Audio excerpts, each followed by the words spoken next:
Muy buenos días para todos y todas. Sean bienvenidos a la segunda sesión del módulo Espaciografías de la Paz de la Cátedra Universitaria por la Paz María Teresa Uribe.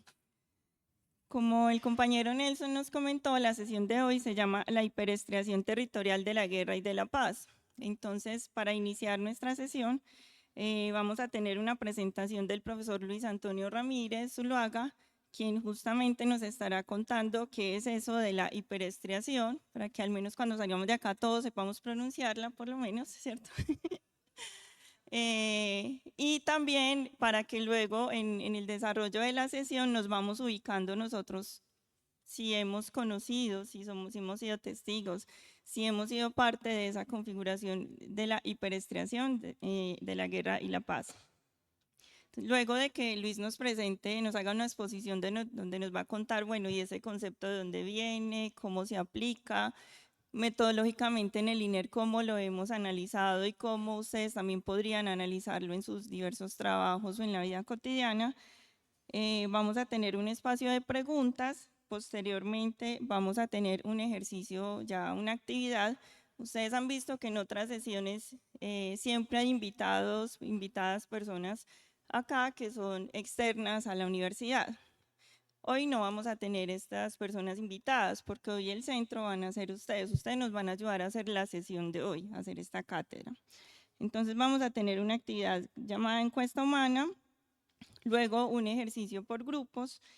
Salimos al receso, cuando regresemos vamos a hacer la socialización de los grupos y el profesor Juan Camilo Domínguez nos va a estar acompañando en esa socialización y ayudarnos a hilar eso que ustedes encontraron en sus grupos, sus experiencias con la hiperestriación. Vamos a volver entonces a este concepto.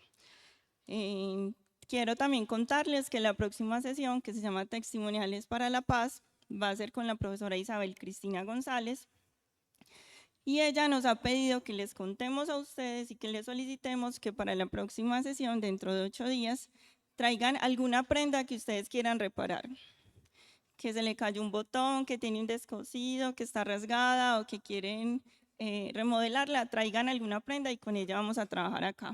¿Listo? Ella los trae, sí, por lo menos traigan la prenda, eso es lo más importante. ¿Listo? Bueno, entonces le doy paso al profesor Luis Antonio Ramírez. Muchas gracias por estar acá. Gracias, Natalia. Buenos días. Yo antes que nada quiero decir que para el Instituto de Estudios Regionales es un honor, un gusto ser parte de esta propuesta de la Cátedra Universitaria por la Paz María Teresa Uribe. Nosotros nos caracterizamos por ser una unidad académica de cruce, de encrucijada interdisciplinaria, donde podemos articular no solo disciplinas, sino con otras unidades, colegas, y esta cátedra nos lo permite. Gracias a Marta por su liderazgo, por mantener esta propuesta no solo viva, sino con la proyección que ojalá pueda ser de largo plazo y se convierta en una estrategia universitaria, lo que queremos con todo el sentido de la palabra, de cátedras universitarias, es decir, como esta, que permite que nos juntemos desde diferentes estamentos, desde diferentes actores sociales para poder discutir en torno a una cuestión que nos compete como sociedad. Bueno, dicho esto, entonces vamos a hacer una breve introducción sobre cómo entender eso y por qué hablar de hiperestriación territorial de la guerra y la paz. Eso tiene, digamos, un trasegar en el INER. Esto es una propuesta que viene de una conjunción que hemos venido haciendo sobre proyectos en torno a la guerra y a la paz, pero actualmente más en perspectiva de las transiciones hacia la paz. Entonces aquí se recoge parte como del histórico y de la proyección que llevamos en el INER en torno a este tema. Bueno, lo primero que tenemos aquí es la pregunta guía, ¿no es cierto?, que en términos pedagógicos ustedes han ido teniendo para cada sesión y para quienes están haciendo la bitácora y demás, que se hagan una preguntita que les sirva ahí para guiarse en el ejercicio de la bitácora y también ahorita en el ejercicio que vamos a hacer. Entonces, ¿cómo se inscriben la guerra y la paz en el territorio? ¿No es cierto? Es decir, ¿qué pasa cuando una guerra, cuando un conflicto armado acontece en un territorio, pero también qué pasa en él, cómo incide, cómo nos afecta, qué implicaciones tiene dentro del territorio, tanto la guerra como la paz? Bueno, entonces, a esa pregunta, bueno, yo recuerdo que siempre la profesora Clara Aramburo, ya jubilada del INER, siempre nos insistía mucho sobre las preguntas. Incluso a una colega cuando le preguntó la pregunta para el doctorado, le dijo, eso sí le da para hacer un doctorado, ¿cierto? Esas preguntas que uno dice, es que hay que hacerse la pregunta. Esta preguntita que hay ahí es solo para esa diapositiva, ¿cierto? Si hay una posible correlación entre los factores territorialmente diferenciados de la guerra y de la paz. Entonces, pues a esa pregunta, que no es para hacer una tesis doctoral, sino para esta diapositiva, es que así como se habla de impactos territorialmente diferenciados de la guerra, también podemos afirmar que la paz se construye de diferentes maneras en correspondencia con las especificidades territoriales. De todas formas, hay ya una hipótesis, es decir, que el enfoque diferencial territorial es tanto para el análisis de la guerra como para lo que acontece en cuestión de la paz. Incluso ustedes saben que nuestro acuerdo de paz de 2016 es conocido, famoso a nivel internacional por ese enfoque ya particular que se denomina de paz territorial, es decir, incluir el enfoque o la particularidad de lo territorial en la paz. Esta posible correlación conlleva cierta complejidad, pues hay territorios donde parece que la guerra cesa, pero luego se reactiva o aparecen nuevos ciclos de violencia. Eso es lo que está pasando en Colombia, ¿no es cierto? Porque uno dice, creería que con la firma del acuerdo de paz, al menos algunos territorios podrían transitar de manera muy clara y determinada de lo que antes, ahorita vamos a hablar un poquito de eso, concebíamos como geografías de la guerra a geografías de la paz. Pero el tránsito no es tan neto, no es tan fácil. Eso es lo que estamos tratando de poner como el foco desde el INER, es decir, no es simplemente que pasamos de geografías de la guerra a geografías de la paz, no se pasa de la guerra a la paz así tan fácil, con un acuerdo, con unas prácticas, con unas políticas, pero entonces, ¿cómo leer eso? Entonces, para nosotros habría que dar cuenta de los modos en que tanto la guerra como la paz están vinculados con especificidades territoriales al mismo tiempo en que se inscriben de manera específica en diferentes espacios. Es decir, lo territorial, ese enfoque diferenciado de lo territorial tiene que ver que no solo la paz o la guerra acontecen de manera específica en diferentes territorios, sino que también de acuerdo a lo que acontece, a la historia propia, a las relaciones sociales que hay en el territorio, pues eso también es un acervo para lo que va a acontecer con relación a esa perspectiva territorial diferenciada de la paz y de la guerra. Aquí tienen ustedes dos mapas, uno es, pues esto haría parte, de la derecha, el de territorios PEDET, de la ERT, podríamos pensar que es un poco lo que está aconteciendo con las espacialidades propias de la firma del acuerdo de paz, ¿cierto? Con todos los problemas que ha tenido, pero ha influenciado en el territorio nacional. Y a la izquierda tienen el mapa que desarrolló, pues, es de una compañera de un grupo de trabajo de Claxo, Luisa Spitia, que está trabajando justamente con todos los mm, grupos con los que se está llevando a cabo la paz total. Entonces, miren que todavía hay un predominio en gran parte de la geografía del territorio nacional de lo que está sucediendo en torno a las perspectivas de diálogos de paz. Es decir, la paz está en la agenda, pero también la guerra de las espacialidades propias de nuestro territorio nacional. A esto entonces le subyace, digámoslo así, un enunciado, y es que tanto la guerra como la paz se inscriben en el espacio, necesariamente. ¿Y qué significa eso? Que la guerra y la paz se dan, se despliegan y se configuran en el espacio. Eso es necesario. Ellas no se pueden entender por fuera de los espacios en los que se desarrollan y de las prácticas espaciales con las que se inscriben en la geografía.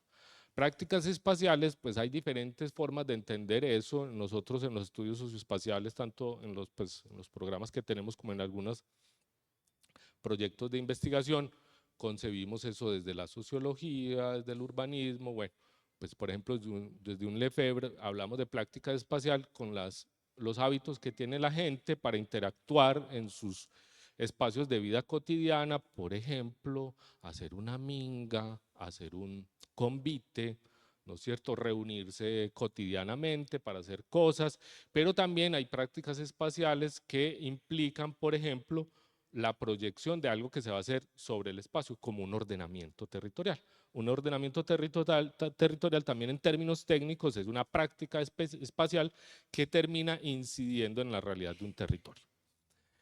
Bueno, cabe anotar no obstante una pequeña diferencia, que si bien pues la guerra y la paz se inscriben en el espacio, podemos decir por el momento que mientras la guerra militariza los espacios, recurriendo a visiones geoestratégicas con las que, por ejemplo, se planta un campamento en un lugar, la paz está lanzando grafos, se inscribe, de esperanza sobre los espacios. Es decir, ahí hay algo que podría ser sutil, pero también profundo.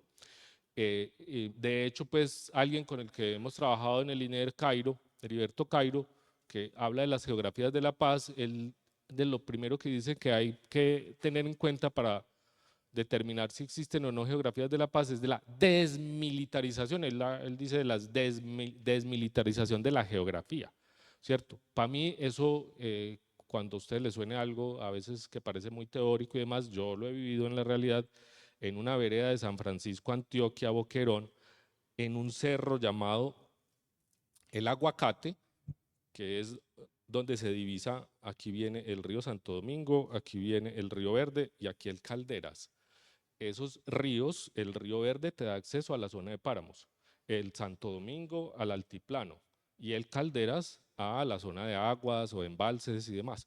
Es decir, el dominio de ese cerro estaba militarizado. Ahí hubo campamento de paramilitares, Magdalena Medio, guerrilla, el 9º de las FARC y ejército. Ahí hay fosas y demás, es decir, es un espacio militarizado, aún ni siquiera se han destapado las fosas que hay ahí, en torno a ese cerro hay pues todo un problema a nivel social. Yo recuerdo cuando hablábamos ahí con el profesor de la escuela, él decía, yo allá no voy, allá fue enterrada, bueno, pero el cerro al lado era, no, miren lo que hizo Norberto, campesino de la Asociación Campesina de Antioquia, hizo una finca, el mismo cerro al lado que aprovecha no la situación geoestratégica, sino los vientos. Y él dice, a mí esta situación aquí donde está mi finca hace que yo pueda producir de todo y yo solo tenga que comprar para subsistir arroz, aceite y sal. Todo lo demás me lo produce la finca, ¿cierto? Es decir, al lado del cerro al lado tenemos una desmilitarización del espacio muy tenaz, que entonces uno empieza a ver que a partir de esas prácticas espaciales, de hacer una finca, hay prácticas espaciales diferenciadas también a nivel territorial, es decir, este hizo una finca, no una hacienda, con un hato de ganado, etcétera, con una explotación pequeña, minifundista, etcétera, pero tuvo una práctica espacial interesante. Bueno, entonces, al inscribir, este es el segundo enunciado, al inscribirse en el espacio, la guerra y la paz se convierten en productoras de reconfiguraciones territoriales. Consideramos que la paz y la guerra se deben analizar a través de los modos en que se inscriben en un espacio, lo que venimos diciendo. Tal inscripción es la que termina reconfigurando un espacio de manera específica. Así, quizá podríamos diferenciar claramente las geografías de la guerra de las geografías de la paz, lo que les mencionaba ahora. Pongo ahí la imagen del libro, uno de los libros más clásicos del INER, el de las claras, Geografías de la Guerra, el Poder y la Resistencia, porque nos enseñan eso, que en el caso, por ejemplo, del Oriente Antioqueño, la guerra reconfiguró el territorio a partir de la inserción de un proyecto desarrollista que llevó a que en el Oriente Antioqueño se produjera la electricidad, el 35% de la electricidad del país, y que en torno a ese proyecto desarrollista emergió al lado una subjetividad que decía, si este territorio produce desarrollo y produce riqueza, pues esa riqueza tiene que socializarse. El movimiento cívico, una subjetividad que posteriormente fue perseguida, exterminada y que en algunos casos pues se unieron específicamente al Carlos Alirio Buitrago del ELN. Es decir, ahí en torno a eso produjo una reconfiguración del territorio, un tipo de subjetividad que todavía acontece pues en el periodo, en el territorio. El movimiento cívico, bueno, todavía es sujeto de reparación colectiva, están en este momento pensando en una universidad de paz, etcétera, sigue ahí con sus propias reivindicaciones, pero también el proyecto desarrollista sigue en el territorio creando unas tensiones que a veces llevan a conflictos socioambientales que pueden escalar a conflictos armados. Eso para dar un ejemplo de cómo la guerra reconfigura un territorio. Aquí empieza a aparecer lo que nosotros estamos tratando de analizar actualmente, y es que, ahora bien, lo que está pasando en Colombia es que las inscripciones diferenciadas en el tiempo y en el espacio de la guerra y de la paz ya han empezado a yuxtaponerse o superponerse, a veces simultáneamente, lo cual ha ido conformando espacios estriados, incluso hiperestriados. Ahorita vamos a ver qué significa eso, donde tanto la guerra como la paz se convierten en órdenes estructurantes y o determinantes de la reconfiguración territorial. Eso es lo que está sucediendo en Colombia en medio de una propuesta, esperanza, horizonte de paz. Lo que ha estado sucediendo en muchos territorios es que hay unas inscripciones de la paz que se están juxtaponiendo, superponiendo a las de la guerra, que no es solo que acontecieron en el pasado, en este caso las de la guerra, sino que se inscriben también actualmente y se siguen proyectando. Entonces es un híbrido bastante particular que está produciendo unos espacios estriados. Pero antes de ir a los espacios estriados, una definición, concepción muy general de lo que podemos entender por reconfiguración territorial. En nuestro caso, pues entendemos que la configuración de un territorio está ligada a la intervención y apropiación de diferentes actores sociales, con distintas características culturales, políticas, económicas, escalares, que vienen de diferentes escalas, y que lo convierte en un espacio donde acontecen múltiples dinámicas de relación que a la vez hacen emerger distintas territorialidades, es decir, modos de apropiación del territorio, atravesadas por determinados procesos de gestión, cooperación, integración, pero también de tensiones y conflictos. Es decir, sobre un territorio, esto es, me perdonan pues un poco el tecnicismo, lo que Deleuze y Guattari hablan en torno a la desreterritorialización. Es decir, un territorio nunca va a estar vacío, completamente vacío. Lo que aparece en un territorio es un proceso de desreterritorialización, es decir, se toma lo que había ahí, se desterritorializa, pero también se reterritorializa. Es decir, en términos técnicos, la paz tendría que venir a reterritorializarse en un territorio donde se trata de desterritorializar la guerra. Eso no suena así, pero es más o menos el sentido, así suena como especie de trova. Entendemos la reconfiguración territorial como la emergencia e iteración de diferentes procesos relacionales que inciden en la producción social de un territorio y que varían en función de diferentes intereses y objetivos, muchas veces superpuestos, simultáneos o concurrentes, tales como, eso es lo que pasa, en un mismo territorio pueden coexistir, pueden confluir intereses de extracción de riquezas, incluso en la guerra como en la paz, el desarrollo económico, el control militar, la conformación de una sociedad o un movimiento regional, la construcción de paz, etcétera. Eso es lo que va dando cabida a eso. Entonces nosotros ya hemos venido desarrollando, dando unos pasitos en términos metodológicos de cómo analizar esa reconfiguración territorial que pasa a partir de la paz. Este fue un ensayo que hicimos a partir de la implementación del... Sí.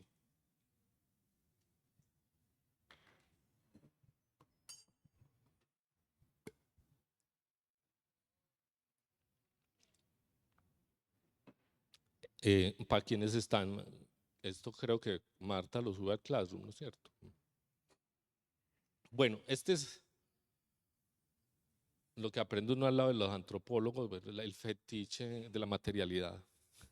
Esta es la cartilla que sacamos de ese proyecto en que buscamos cómo analizar, cómo se reconfigura un territorio a partir de la implementación del acuerdo de paz. Marta queda con unos ejemplares, se los va a pasar. De todas formas, ahí está el QR por si quieren enlazar, quieren descargarlo porque está digital. Nosotros hicimos la primera propuesta que consta de 4 pasos, ustedes los ven ahí enunciados, hacíamos una línea de tiempo, la historia de lo que pasó, un análisis de redes, lo voy a pasar, enseguida me devuelvo, que es esto a partir de un programa que se llama UCINET, que lo que te permite es ver la densidad de las relaciones en un territorio, cuántos actores hay, cómo se relacionan, qué tipos de relación, y que a nosotros nos permitía, por ejemplo, evidenciar cuáles eran los actores más desvinculados, más marginalizados de la red. En el caso, por ejemplo, de Anorí, el actor más desligado de todo era la asociación de víctimas. Bueno, entonces hacíamos eso, cómo graficar esas redes, luego analizábamos lo que sucedía ahí y encontrábamos que habían efectivamente relaciones de poder, ¿no es cierto?, de distinta índole, pero una muy particular en el caso del territorio se persistía una relación muy fuerte también de cocaleros y mineros, en el caso de Anorí, que venían desde el conflicto, del periodo del conflicto, bueno, allá en Anorí todavía el conflicto sigue vivo, pero que además, en el caso de las proyecciones a la paz, tenían un músculo muy fuerte porque eran capaces de parar el municipio. De hecho, lo han parado varias veces, el paro de Anorí de las calles. Ellos tenían un poder muy fuerte allí, entonces no era solo lo que pudieran los organismos que vinieran de afuera, sino el poder también que tenían estos actores en el territorio y que iban haciendo. Y luego, como evidenciábamos algunos actores desligados en la red, entonces lo que nos preguntábamos era cómo fortalecer la coordinación, el reconocimiento y la coordinación entre actores. En este caso, por ejemplo, nos interesaba mucho en Anorí con las víctimas, porque el decir de las víctimas en Anorí es que nos tuvimos que tragar los sapos. Claro, nos tuvimos que tragar los sapos pues porque el actor que fue mayoritariamente que produjo víctimas allí, las FARC seguía en el territorio con el TCR y demás, pero habían otras dinámicas todavía en el territorio que llevaban a que ellos estuvieran, digamos, un poco marginalizados. Pero ¿qué hacer con esos? Luego, otros actores también un poco en la margen, como las juntas de acción comunal, aunque de mucha intervención en el territorio, pero sin mucho músculo en términos de intervención. Esto entonces es lo que apareció en términos gráficos. Posteriormente hicimos esta otra cartilla, que ahí está también el QR, otra vez el fetiche de la materialidad, donde básicamente lo que tratamos de hacer es, seguimos con una perspectiva relacional, identificar los intereses y objetivos para el control del territorio, identificar y caracterizar los actores. Luego analizamos los modos y los espacios en que interactúan, cuáles son esos espacios que van conformando para interactuar los diferentes actores y si se postergan o no en el tiempo. Y finalmente, nosotros hablábamos de una reconfiguración del territorio, ya en este segundo caso, si había una redefinición de los roles de actores. Por ejemplo, el de pasar de actores armados a actores políticos. Esto es muy evidente en el caso, por ejemplo, en las FARC, sí pasaban a ser alguien armado a ser un concejal. O como aconteció también, que sí pasó, un raspachín que se convirtió en Anorí en candidato a la alcaldía, ¿cierto? Pero también en Argelia lo que vimos era gente que fue víctima y después de víctima se convirtió en una reivindicación de su identidad campesina y después de identidad campesina se volvieron en actores políticos del territorio, solo que en Argelia sí para nosotros había más expectativa de un escenario transicional más férreo en la medida en que no estaban recurriendo otra vez a las armas para solucionar sus conflictos, sino que iban al consejo, salían a las calles, tenían otros repertorios no bélicos. Esto es lo que terminamos haciendo ahí, aquí nos pusimos creativas. La idea con estas galerías de gusanos es que esto permite, este acá, que es el de Argelia, bueno, no nos dio tanto, esto fue con la ayuda de una artista, Andrea Montoya, es que entre más estén reunidos los gusanos e incluso más hacia la superficie, habíamos encontrado que es un proceso con mayor arraigo territorial, local, ¿cierto? Donde participan más actores locales, y para nosotros eso ya era una incidencia fuerte, porque los actores para llevar sus iniciativas se relacionan con otros de diferentes escalas, pero es primordial que existan relaciones solidarias y de confianza en el territorio con diferentes actores, para que el proceso se arraigue en lo local, ¿no es cierto? Y que no sea desvirtuado como se ha acontecido en Anorí. Eso sí, hay todavía enemigos por todos lados, con la alcaldía, con Corantioquia, etcétera. Bueno, entonces aquí, para ya entender lo de la hiperestriación, vean, normalmente nosotros antes recurríamos mucho al paradigma, pues, de la geografía brasilera, que hablamos de multitransterritorialidad. Eso es sobre todo Hasberg, que habla en un territorio acontecen múltiples dinámicas que hacen que un territorio esté atravesado por diferentes territorialidades. Entonces, una de las territorialidades de la paz, las territorialidades, entonces eso parecía que funcionara como en capitas. Nosotros lo que estamos viendo, ahorita van a ver la imagen, es que no es solo una multitransterritorialidad, sino que es una estriación. Ahorita van a ver pues cómo pasa eso. Y esa estriación nosotros pues la tomamos del libro de 1000 mesetas de Deleuze y Guattari, que distinguen dos tipos de espacio, el estriado y el liso. Esa distinción coincide en que entre lo nómada es más del espacio liso y lo sedentario el estriado. En un espacio liso usted derrama un líquido, y el líquido, si es liso, él tiende para cualquier lado. Si es estriado, si tiene vetas y todo, él se encausa, ¿no es cierto? Es muy diferente que algo ya en el espacio esté predeterminado para encauzarse por la calle, o si estoy en el desierto, ¿por dónde voy? O si estoy en el mar. Las imágenes más, los ejemplos más comunes de lo liso es el desierto y el mar, porque ahí no hay calles, ahí no hay un espacio ya predeterminado para que acontezca eso. En cambio, el estriado es un espacio organizado, jerárquico y medido, se divide en cuadrículas, parcelas o puntos fijos. Es limitado y a la vez limitante, está diseñado para el control, la canalización y la fijación de los cuerpos.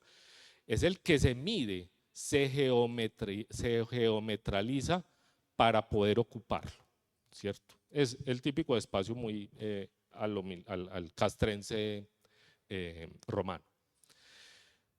Pero entonces nosotros decimos que hay que tener ciertas precauciones con esta estriación y hiperestriación, que es lo que estamos viendo, porque en un territorio están aconteciendo múltiples incidencias y formaciones que corresponden tanto a la guerra como a la paz, y eso está estriando los territorios. Bueno, ahí pongo la primera precaución, es que esa noción de hiperestriación no fue acuñada originalmente por Deleuze y Guattari, pero sí ha sido una derivación crítica de su distinción entre liso y estriado. En el INER, por ejemplo, eso es inédito, pero el profesor Emilio Piazzini ha utilizado la noción de hiperestriación para hacer una geopolítica regional de lo que ha acontecido en el oriente antioqueño, de múltiples intervenciones que acontecen en el espacio y lo vuelven un espacio muy estriado. Pero en general, en nuestra concepción dentro del INER, la hiperestriación nos permite describir la yuxtaposición intensiva de límites, fronteras, controles o capas de dinámicas sociales sobre un mismo territorio, como ocurre, por ejemplo, en la división y el marcaje extremo de un espacio debido a transiciones entre dinámicas de guerra y paz. La hiperestriación, que también podríamos denominar segmentación excesiva, describe un grado extremo de ordenamiento y control en el que el espacio está tan cuadriculado y codificado que se vuelve saturado y agobiante. En tal condición, cualquier posibilidad de libre flujo, invención o cambio es bloqueada por una estructura que ya se ha vuelto demasiado jerárquica, codificada y rígida. Yo recuerdo en el caso de Argelia, en algún momento cuando fuimos a hacer la investigación sobre reparación, desplazamiento y demás allí, el personero allá decía, esto aquí se volvió horrible, usted le tiene que poner víctima al conflicto armado y paz a todo para poder que pase. Entonces, el único modo en que el gobierno nacional nos apoya es que decimos electrificación para víctimas del conflicto armado. No era electrificación para la ciudadanía de Argelia, nada, electrificación para víctimas. Todo tendría que pasar por ahí, ¿no es cierto? Es decir, eso predefine lo que va aconteciendo en un territorio. Aquí hay un ejemplo de esa hiperestriación. Esto me lo ayuda a hacer, por ahí está ya Lina Cardona. No es. Ah, ahí llegó. Gracias, Lina. Que en un mismo territorio, ella ya en su proceso de estudio ha entendido cómo en un mapa, miren, va aconteciendo, se van poniendo y yuxtaponiendo diferentes asuntos. En el caso de Anorí, digamos que en términos de las espacialidades, las grafías propias de La Paz están muy concentradas en convertirse en una zona de reserva campesina. Después de que tuvieron Plan Nacional de Sustitución de Cultivos Ilícitos, después de que tuvieron PEDET, ahora se dieron cuenta, no, lo que tenemos que armar aquí es una zona de reserva campesina cuyo polígono va hasta campamento. Pero entonces sobre ese mismo, ahí está la zona de reserva campesina demarcada, sobre eso mismo y al lado hay zonas de reserva natural, hay licencias mineras, entonces se van empezando a incluir dentro del territorio una serie de zanjas, de estrías, el corredor del Jaguar, bueno, etcétera. Todo lo que puedas poner ahí va convirtiendo en el territorio en un territorio hiperestriado. Este es el caso de Argelia, que lo que está allí, lo que está configurándose territorialmente a nivel más amplio, que es de escala subregional, es no una zona de reserva campesina, sino un territorio campesino agroalimentario. Unos campesinos de allí que fueron desplazados 2 veces por un conflicto muy fuerte que hubo en esta, ya no alumbra. Bueno, ahí donde, sí, aquí.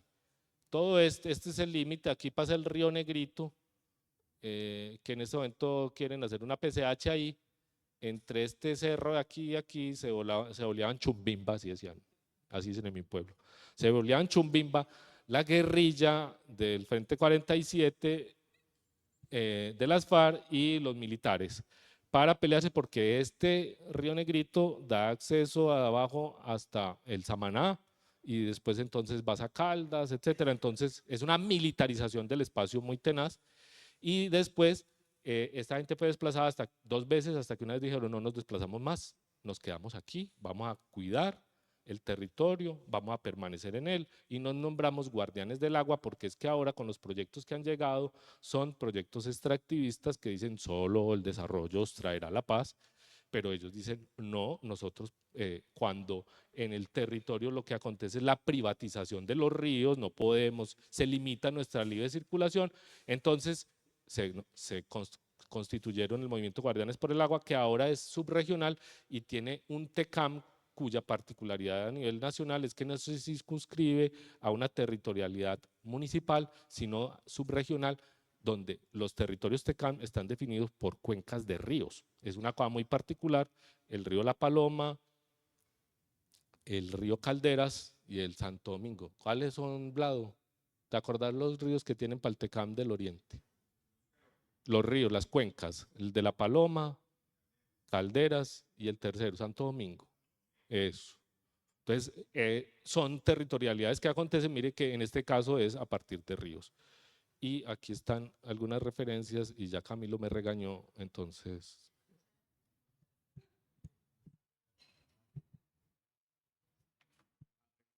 Sí, que ahí tienen preguntas, comentarios, quejas. No, la idea también ahorita con el ejercicio que seguimos es ver esto cómo funciona y Camilo también les va a decir cómo vamos proyectando en términos metodológicos, porque esto también nos ayuda a ver, pues capaz es que esa es la idea que tiene Camilo, yo no sé si llegaremos a medir qué tanto ha transitado un territorio o no hacia la paz, o sea, bueno, ese tránsito hacia la paz, pero transitado no, finalmente hay tránsitos, ¿no? Porque incluso lo que estamos viendo es que hay territorios que transitan hacia la paz con repertorios mayoritariamente guerreristas. Eso es una cosa muy rara, son híbridos súper extraños. Por ejemplo, en Anorí lo que estaba pasando eso era que los repertorios que aprendieron de las FARC, de la vacuna, se convirtió en impuesto de las juntas de acción comunal que cobran el 5% de la riqueza que produce el oro y la coca. Y entonces eso da para que ellos mismos hagan sus propias carreteras, etcétera. Es un protoestado, empiezan a hacer un estado a partir de esas prácticas. O en algunos casos del oriente antioqueño, donde el ELN prohibía pescar con pólvora, ¿cierto? O sea, es ecologistas. Ese ecologismo se impregnó en el territorio, en la población, y hace que la gente tenga ya algunas perspectivas ecologistas, o sea, que vienen desde ahí. Miren cómo finalmente esas inscripciones de la guerra y la paz no terminan borrando del todo a la otra, sino que van ahí permaneciendo como especies de estrías.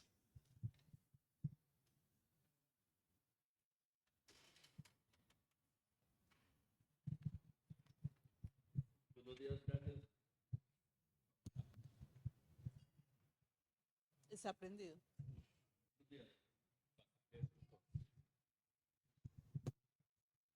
Buenos días, gracias. Juan Bautista, egresado. Profe, como no hay intervenciones, no, yo creo que no es impertinente. Frente a el proceso de erradicación que se hizo a partir del acuerdo de paz del 2016 al 2018, yo fui testigo de que en el territorio del Bajo Cauca los raspachines, los coqueros, comenzaron a sembrar, a arrancar la coca. A los pocos tiempos, y más ahora en el gobierno del cambio, se dice que se ha aumentado la producción de coca. Entonces yo pregunto si hay mapeo y si se conoce, porque pues es verdad que la producción de coca está y prevalece en el territorio, pero entonces para conocer esa realidad, por favor, gracias. Yo quisiera hacer una reflexión, particularmente como para pensar estos elementos en contextos urbanos, ¿no es cierto? Podríamos decir, bueno, el conflicto sociopolítico armado de pronto no tuvo un escenario muy claro en la ciudad, aunque sí, pero sí pensar, por ejemplo, el conflicto violento urbano y la construcción de paz. Y se me ocurre, por ejemplo, tener el referente de la Comuna 13 y podríamos pensar que en el referente de la Comuna 13 es posible identificar esos procesos de hiperestriación territorial o espacial, sobre todo porque hay resignificaciones en el espacio, hay formas de habitarlo distinto, hay superposición también, ¿no es cierto? Podríamos también pensar que, por ejemplo, turismo popular en la 13 es un escenario donde de alguna manera se expresa en perspectiva de otros rumbos no asociados con el conflicto, pero sigue en ese territorio también todo lo que son las violencias generadas por turismo sexual, por droga, pero también todo lo que acontece con la escombrera, ¿no es cierto? Entonces creo que ahí también hay una posibilidad de entender que esas espacialidades y esas transformaciones territoriales también ocurren en las ciudades, un poco como para que lo tengamos presente, que me parece que es muy importante tenerlo pues como en el radar. ¿Sí? Buenos días. No sé si de pronto un poquito como en una extensión de lo que plantea la profesora Marta, me pregunto si la diversificación comportamental de los grupos armados en el oriente antioqueño, es decir, el movimiento de las bandas criminales que operaban fuertemente en Medellín y en el Valle de Aburrá, que ahora se van hacia el oriente, replantean esta perspectiva de territorio, de geografías, de movimientos, de la superposición de, pues, como de acciones relacionadas con la paz y el conflicto. porque un poco aquí se empiezan a disminuir los indicadores de violencia a partir eventualmente de los procesos relacionados con la paz urbana, pero en el Oriente Antioqueño aumentan exponencialmente esos indicadores y de alguna manera la autorización para que entonces empiecen como a apropiarse de los diferentes municipios del Oriente.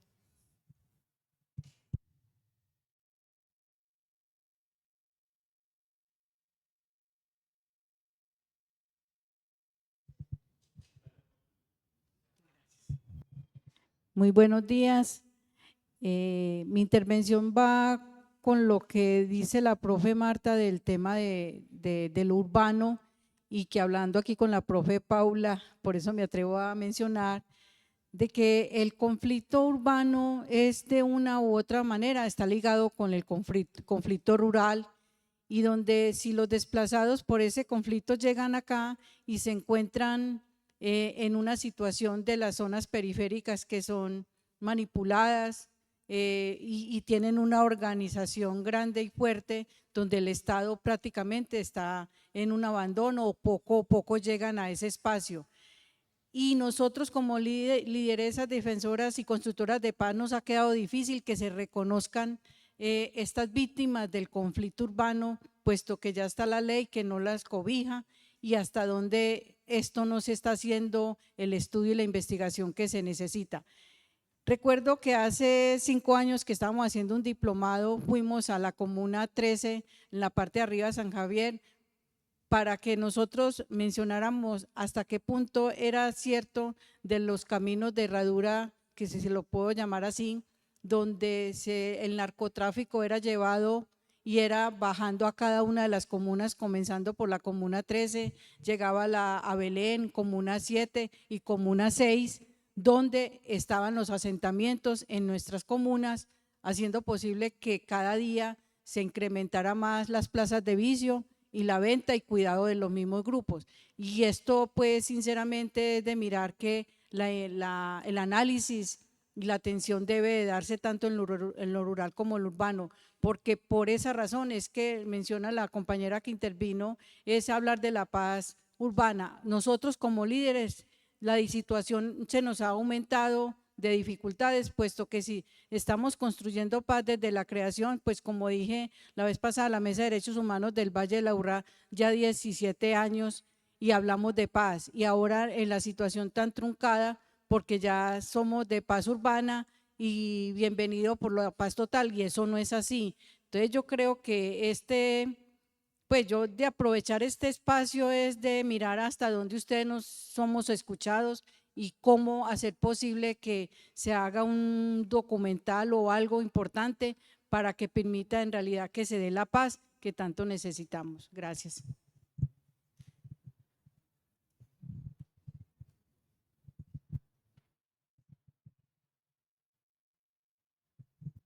Bueno, en el caso primero de la coca, Lina tenía el mapa, pero no le alcanzó el tiempo para poner los cultivos de coca en Anorí.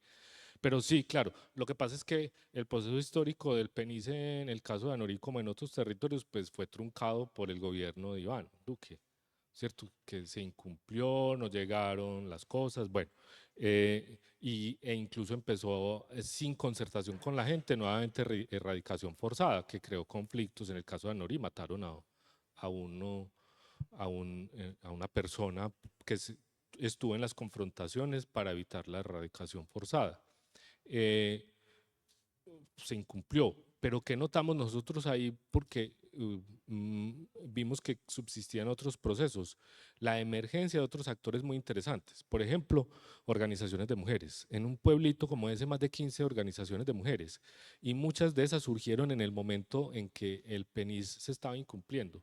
Entonces muchas se volvieron pues de carácter productivo, pero fueron las que respondieron, por ejemplo, ante esa crisis de solvencia económica para los hogares, no había con qué comer.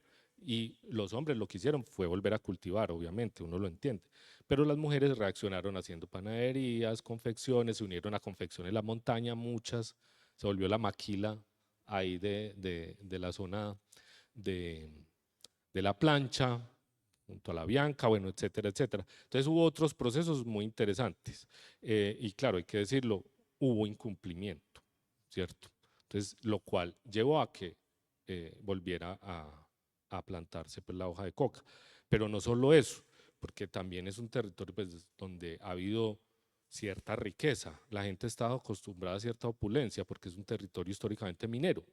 Entonces volvieron también a recurrir a prácticas mineras. Es decir, nada le ha hecho más daño a lo ambiental en Anorí que el posconflicto, que el posacuerdo, que allá no hay posconflicto, el posacuerdo. El río Anorí lo volvieron nada y siguieron con otros ríos. ¿No es cierto? Porque la gente en medio de una cultura acostumbrada a una opulencia económica que da el oro, pues se vuelven y bueno. Entonces, es otras dinámicas. Obviamente, habría que pensar en, claro, cuál es la responsabilidad del Estado frente a eso y qué otras dinámicas hay. Pero yo sí creo que eso es lo que estamos mostrando. No es tan neto el hecho de que finalmente un territorio terminó siendo determinado completamente por la guerra y la historia de la guerra, sino que lo que está aconteciendo en Colombia es que también entran y empiezan a activarse otros procesos en torno a la búsqueda de paz, como estoy hablando en el caso de las mujeres. Eso es para mantenernos en el registro de lo que estamos tratando de trabajar hoy. Con relación a lo segundo, lo de la paz urbana, sí, por eso recurrimos también, pues no solo a la denominación de territorio, Emilio siempre nos dije, ojo con la hiperterritorialización, es decir, ese imaginario geográfico que tenemos que territorio es todo lo que está lejano. Ellos incluso le hicieron la crítica a la noción de paz territorial del Acuerdo 2016, ¿cierto? Porque lo territorial es solo aquello que está marginalizado por allá, en lo rural, la ruralidad dispersa, no, no. Hablamos de territorios, simplemente territorio es esto, incluso por eso recorrimos esa noción más amplia que usamos de espaciografías, es decir, las inscripciones de la guerra y de la paz en diferentes espacios, incluido, por ejemplo, el cuerpo como territorio.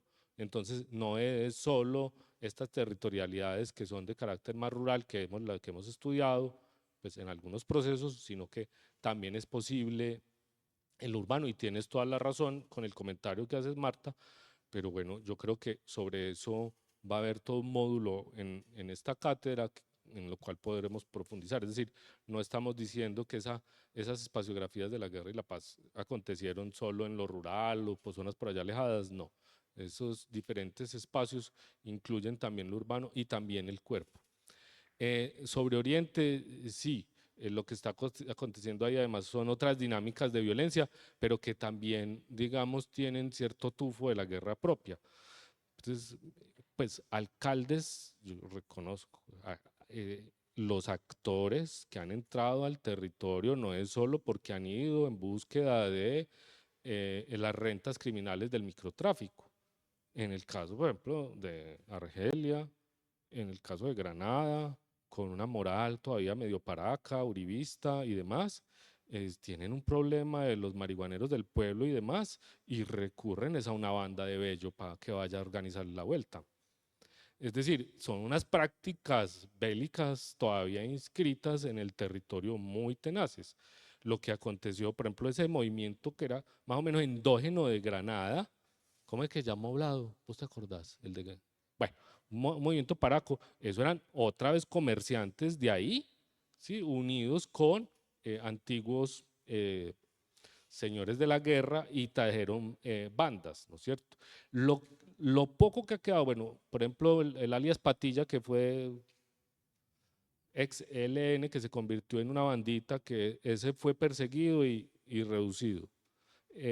Cuando ha tratado de subir otra vez las autodefensas del Magdalena Medio, han sido más o menos neutralizadas. Pero todo ese otro fenómeno que está aconteciendo es obviamente por pues, todo el fenómeno de las rentas criminales, del rédito de las rentas criminales con las micro, pero no, hay que decirlo que también hay cosas que vienen, que están dentro del territorio y que son de prácticas paracas que en la moralidad se han instalado y siguen ahí. Entonces habría que pensar eso también. De todas formas, bueno, aquí sirva esto para decir que ese enunciado de que tanto la paz como la guerra se inscribe, hay que decirlo que históricamente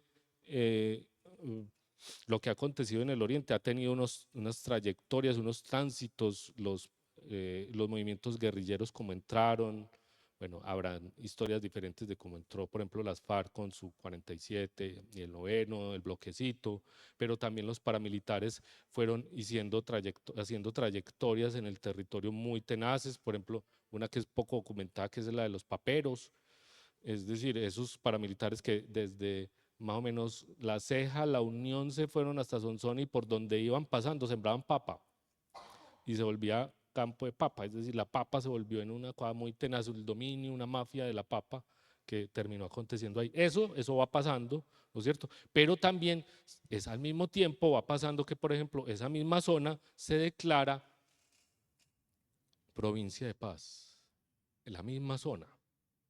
Es decir, el camino paraco de la papa, al camino paraco de la papa le ponen la estría de la provincia de Paz, ¿cierto? Que eso ha sido muy endeble y no ha tallado tanto el territorio, porque lo que pasa con esas conglomeraciones espaciales, tipo área metropolitana y todo, es que hay algunos que acaparan, centralizan el poder, se jerarquizan, entonces terminaron teniéndose recursos solo para centralidades. Las centralidades de la periferia, un Sonsón y un La Unión o Abejorral, pero Argelia y Nariño quedaban todavía votados, ¿cierto? Entonces todo lo que se conseguía iba para allá. Entonces ahí hay una cosa muy interesante. Y bueno, y sobre las víctimas del conflicto armado, claro, todos los movimientos que acontecen y claro, habría que ver de pronto en qué podemos apoyar. Nosotros en ANORI, eso fue lo primero que nos dijeron, que apóyennos y demás, y lo que hicimos fue un taller para que los jóvenes, porque hay mucho analfabetismo entre raspachines y demás, era hacer un pequeño taller para que la gente aprendiera a hacer con sus videos, cómo informar, sobre todo jóvenes, y a partir de ahí en el Classroom van a quedar 2 videos que hicimos. Pero lo otro es que, claro, todo el movimiento que hay de víctimas también termina reconfigurando el territorio. Mira Envigado, cómo es. Y todo lo que ha acontecido en Envigado en torno a las víctimas ha reconfigurado ese espacio.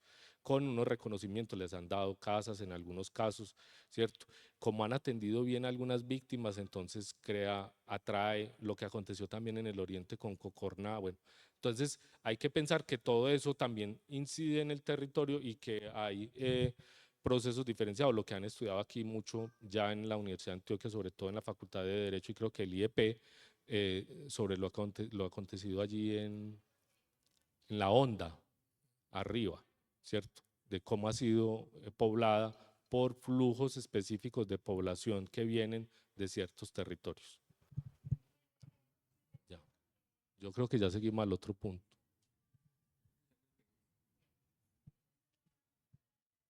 Yo quiero decir algo del PENIS, porque es una pregunta muy interesante. No sé si se dieron cuenta, en los últimos meses el presidente Petro tiene debates técnicos con el informe que hace UNDOC, que es la Agencia de Naciones Unidas para el seguimiento, entre otras, de cultivos de uso ilícito en Colombia, de coca.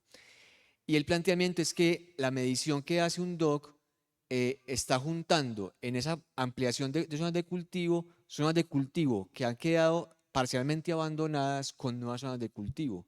La pregunta es, ¿por qué los cocaleros están cambiando sus zonas cocaleras nuevas, dejando cultivos antiguos?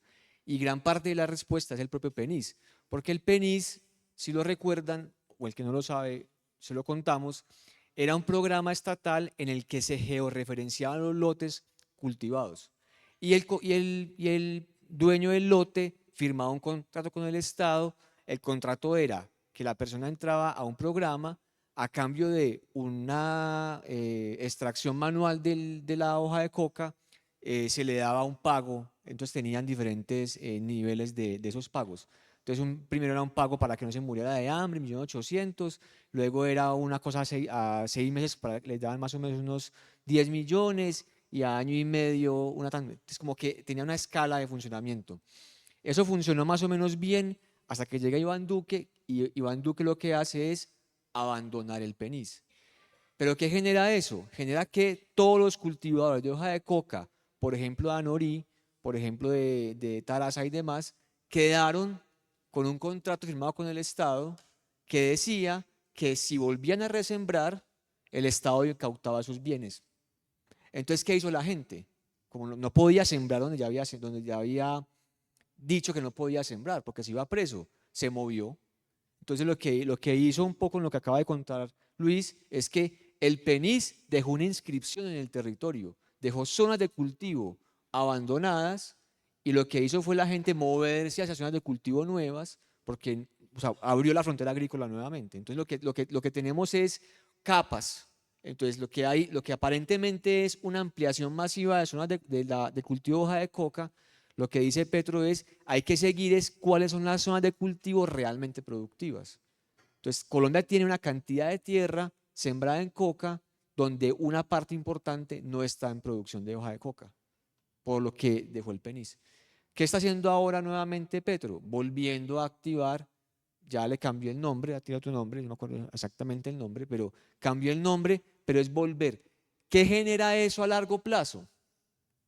Genera a largo plazo un fenómeno bien paradigmático, en el sentido que ¿qué cultivador de hoja de coca ahora le firmaría al Estado colombiano un acuerdo como el PENIS, sabiendo que el 7 de agosto quién sabe quién llega a la presidencia y vuelva y comience nuevamente el ciclo? Entonces, aquí hay un problema grande. O sea, el PENIS mostró un problema muy grande de cómo esas inscripciones de guerra y paz también se ven afectadas por decisiones de cada gobierno. Lo mismo. Este ciclo vuelve, el ciclo de cultivo, de desmonte, acuerdo, políticas de desmonte y demás. Bueno, vamos a hacer una pausa, son las 9:15. A ver, 10:15, qué pena. 10:15, a las 10:30 volvemos para que hagamos el taller, ¿vale? Gracias.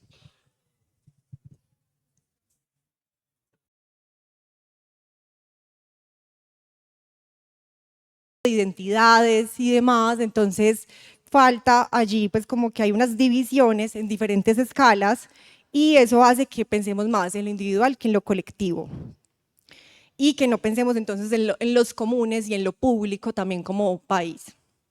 Lo tercero, pensamos en lo cultural, entonces Luis decía la política cultural de las emociones, pero entonces lo que hablamos fue de que hay como una cultura del miedo y de indiferencia que también se va recrudeciendo con este escenario cultural. Bueno, hablamos también de lo religioso, pues alguien nombraba ahí que lo religioso tenía un poder también como en estas divisiones que se van creando a partir como de esas creencias, y hablamos de, esperen que, bueno, también como lo cultural en términos de cómo se ejerce el control y la violencia, ¿cierto? Y cómo también empezamos a naturalizar ciertas acciones violentas, porque, o sea, como que esta cultura también nos ha dicho de alguna manera que es lo correcto o lo normal. Entonces, como que, bueno, cierro ahí, esas fueron nuestras tres causas. ¿Cuál es tu nombre? Mariana, muchas gracias. Mariana hacía parte del grupo de personas que vivieron una experiencia por fuera del área metropolitana del Valle de Aburrá. Ahora vamos a escuchar a quienes hacen parte de alguna experiencia, pues el grupo, que serán experiencias en el área metropolitana o la Universidad de Antioquia.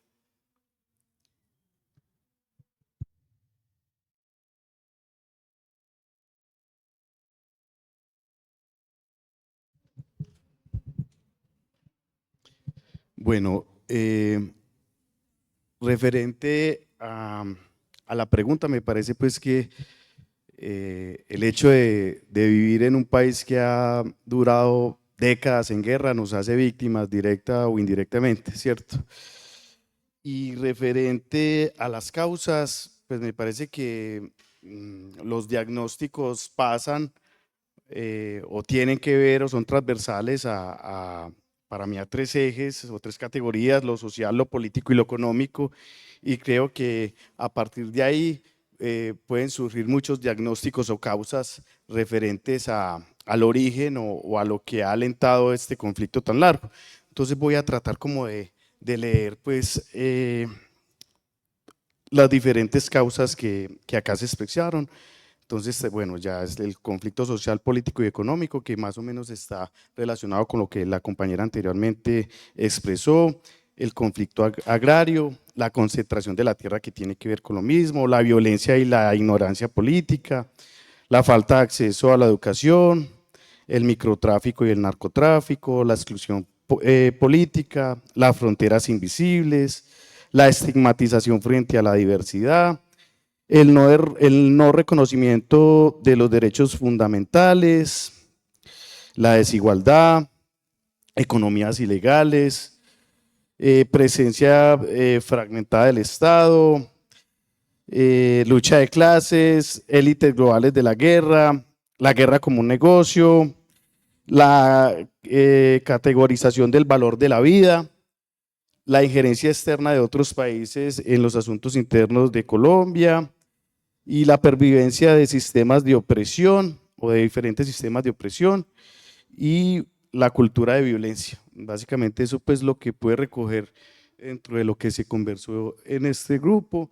Y bueno, también yo hice una parte de que yo creo que ya hay muchos diagnósticos frente a las causas y que son importantes porque en la medida en que los conozcamos podemos intervenirlos, pero yo creo que ya también es hora de empezar a construir soluciones frente a esos diagnósticos. Entonces ese es como el compromiso pues que en estos momentos más grande creo que esta sociedad debe de entablar para construir paz y soluciones. Muchas gracias. Vamos a terminar esta pregunta con el grupo de personas que no consideran que han vivido experiencias asociadas al conflicto armado.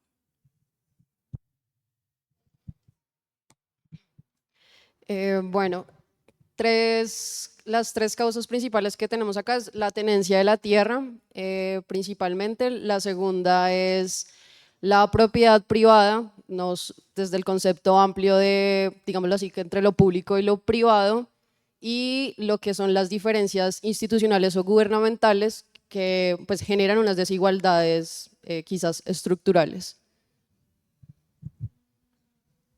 Muy bien, muchas gracias. Yo agregaría un elemento, y es que aquí se suponía que este grupo no existiría, ¿no? Eso dijeron ahora, que aquí debería estar vacío. Entonces les pregunté a ellos por qué estaban aquí, si supuestamente todos los colombianos de alguna manera u otra hemos tenido alguna experiencia, y es interesante las respuestas, y es que puede que nuestras familias, aquí hay un par de casos de los aquí presentes, puede que nuestras familias hayan vivido el conflicto armado, pero esa experiencia los hizo crear, el término que ellos usan es burbujas, para que ellos no las vivan. Entonces, su familia sí en el pasado, en otro lugar, sí sufrió el conflicto armado, pero al venir a la ciudad o en el barrio donde estén localizados, sus familias se han interesado en que no les pase nada, y efectivamente no les ha pasado nada. Y otros casos es que donde hemos vivido, donde hemos convivido, donde hemos nacido y crecido, en nuestro entorno realmente el conflicto armado no se ha hecho presente. Puede parecer raro, pero pasa en Colombia, ¿sí? En Colombia pasa eso. Hay un caso muy paradigmático, no está aquí presente pues en los que estamos aquí conversando, pero un caso paradigmático es, en Boyacá hay municipios donde hace 50, 70 años no matan a nadie. En Boyacá hay sitios donde el último muerto fue por conflicto armado, por asuntos de violencia homicida. El último muerto fue en el 50 y tanto, antes de cuando se termina la guerra de la violencia. De allá acá nada. Entonces, en Colombia, la violencia no está presente en todos los lugares. Aquí, por ejemplo, hay dos chicas que son de Bogotá y dicen que a ellas en su entorno y a su familia, en su colegio, no les ha pasado nada. El caso de Patricia también es paradigmático. Usted sí es de acá, ¿no? De aquí de Medellín. Vive en Medellín y asegura que ella no ha tenido ningún tipo de relación con el conflicto armado. Nada, no. Sí, pero no está mediado por la violencia del conflicto armado. No, eso no es violencia, eso es conflicto armado. O sea, ese es efecto del conflicto armado, pero no es el sentido estricto del conflicto armado.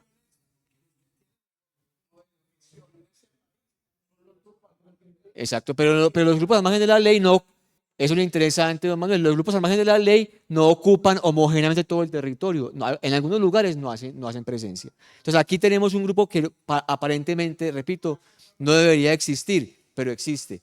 Y no creo que sea tampoco, aparentemente minoritario, pero tampoco creo que sea muy poca la gente que no lo ha vivido. Gracias. Por acá nos pidieron la palabra. Es que de pronto también desde donde uno se para puede hablar, ¿cierto? Yo te escuchaba y yo sentía que mucho privilegio para decirlo. Y también hablábamos ahorita algo acá y es que creemos que cuando el conflicto solo nos atraviesa es cuando me ataca directamente. Y entonces usted, para mí, pues hay una categoría diferente entre violencia y conflicto y creo que todo el país sí ha sufrido violencias estructurales y de cierta manera todo el país ha sufrido el conflicto, directa o indirectamente. Entonces yo no los excluí, no fui quien lo dijo, pero sí siento que cuando se para uno desde el discurso a nombrarlo como usted lo hizo, desde mi perspectiva, también elude un privilegio que excluye al resto del territorio que es Colombia.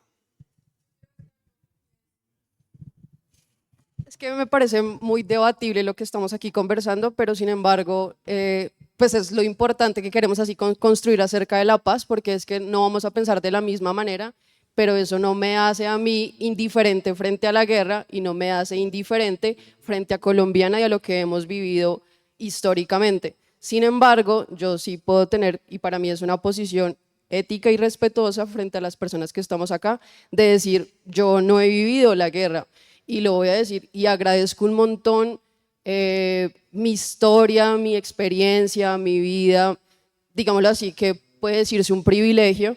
Sin embargo, no soy ni indiferente, ni quiere decir que yo no tenga acercamiento frente a las víctimas.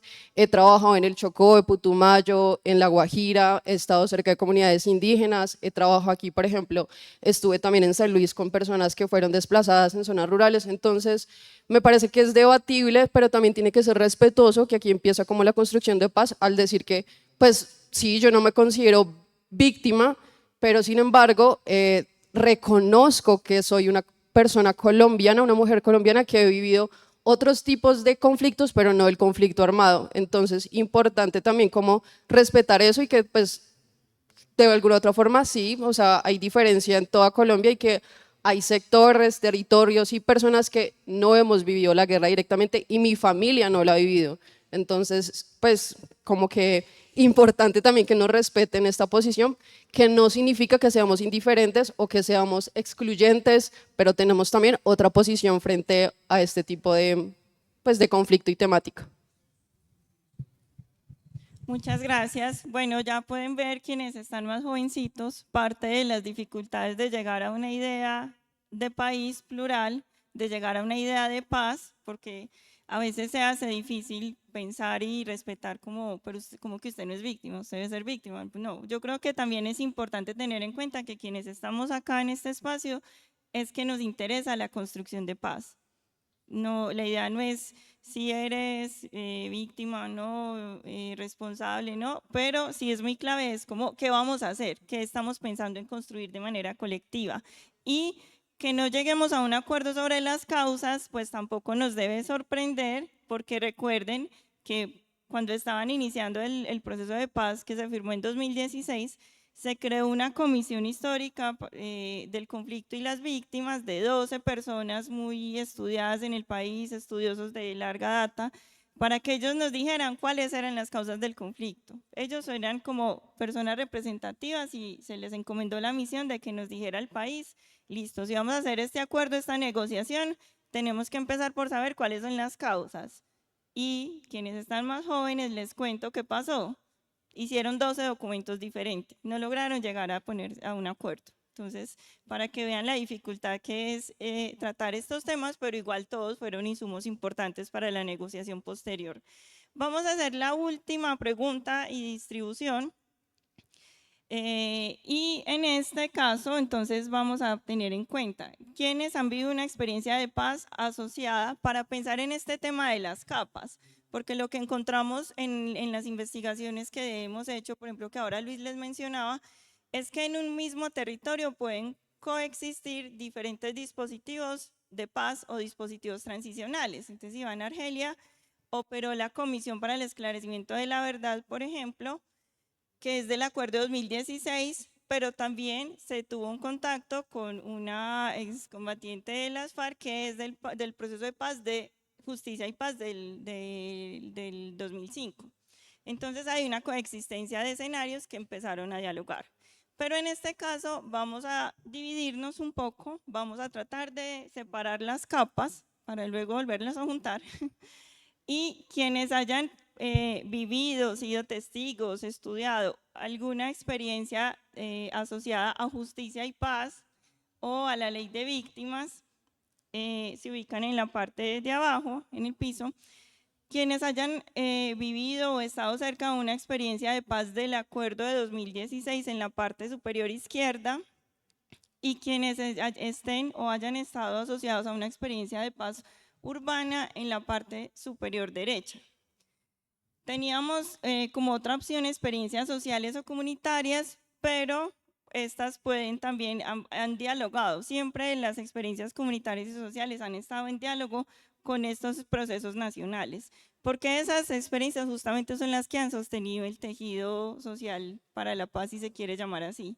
Entonces, también les invitamos a que se articulen algunas de estas otras. Es probable que algunas personas hayan vivido las de Justicia y Paz, las del Acuerdo de Paz de 2016, las de Paz Urbana, elijan una de esas y se ubican en un grupo.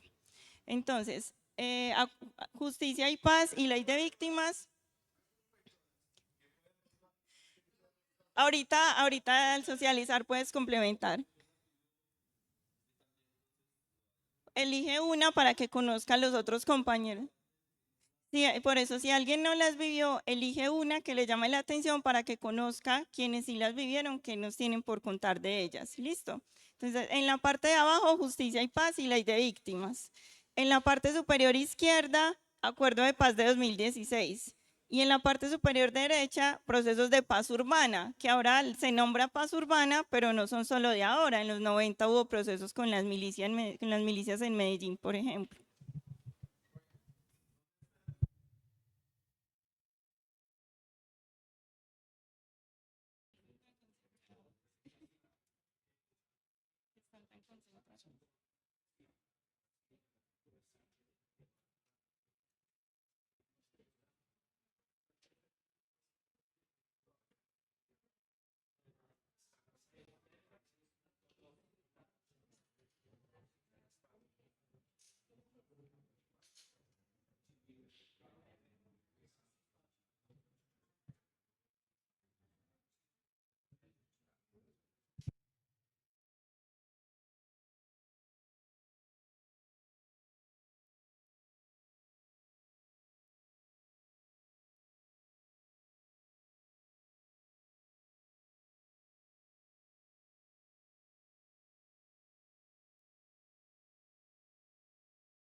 Perdón, les vamos a interrumpir un momento para pedirles que vayan definiendo la manera de socialización, y para el video, para la grabación, nos piden hacer un cierre, pero este no es el cierre del taller, solamente vamos a hacer un cierre para efectos de la grabación.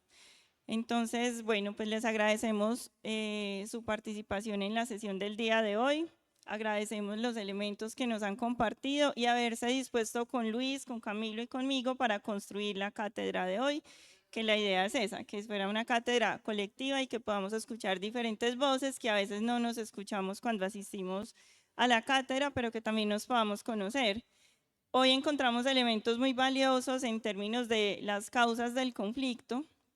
Me llamó la atención que muchas de esas causas tienen que ver con asuntos culturales, económicos, pero que cuando les decimos qué se necesita para que Haya paz aludieron a asuntos muy de la cotidianidad, escuchar, el relacionamiento, tener en cuenta las emociones del otro, de la otra, convivir en paz, respetar la diferencia, etcétera. Entonces, eso ya nos está generando como unas preguntas y en qué niveles estamos pensando este asunto de la construcción de paz. Entonces, bueno, les agradezco mucho y les esperamos en la próxima sesión, que recuerden traer una prenda que ustedes quieran arreglar, que le falte un botón, esté descosida o alguna cosa. Muchas gracias y continuamos acá con el ejercicio físico. ¿Listo?